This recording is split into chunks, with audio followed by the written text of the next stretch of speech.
Salut les amis, j'espère que vous allez bien. Aujourd'hui je vous fais une vidéo, je pense qu'elle va être en plusieurs parties, hein.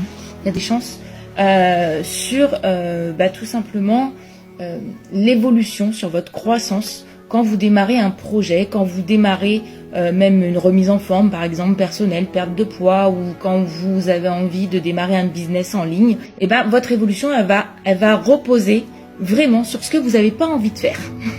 Le hic, c'est que ces choses que vous n'avez pas envie de faire, ce sont ces choses-là qui vont vous donner du résultat. Donc dans une première vidéo que je vous avais fait cet été, je vous avais parlé du triangle de la réussite, d'accord, pour le mindset de l'entrepreneur. Je vous la mettrai en copie de cette vidéo-là dans la description. Et là, dans cette vidéo, je vais vous parler du cycle émotionnel de l'entrepreneur. Encore une fois, c'est quelque chose que vous pouvez appliquer dans tous vos domaines de vie. Là, on parle business, mais ça s'applique vraiment dans tous les domaines de vie. Et là, très concrètement, ce qui va déterminer votre réussite, c'est l'intention, l'engagement que vous allez mettre dans le développement de votre activité. Il faut bien comprendre que ça ne fait pas sur juste une journée, une semaine, un mois ou un an, hein. C'est l'engagement d'une vie. Surtout si on parle par exemple de liberté financière, hein, de être, faire et avoir tout ce qu'on veut. Oui, c'est l'engagement d'une vie. Et donc là, je vais vous partager les différentes étapes par lesquelles les entrepreneurs passent. J'y suis passée aussi. Et ça commence par l'optimisme inconscient.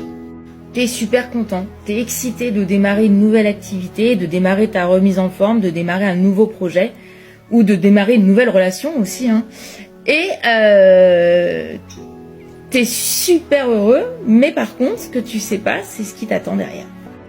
Mais quand on démarre quelque chose, on est optimiste de toute façon, puisque c'est notre seul moyen de déjà commencer à mettre la bonne intention, de mettre la bonne énergie, avoir le bon état d'esprit, et de commencer à appliquer les stratégies.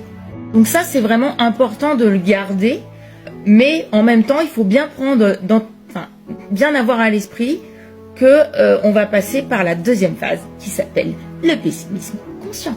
Et oui, je deviens pessimiste conscient puisqu'en fait je me rends compte de la difficulté que ça représente.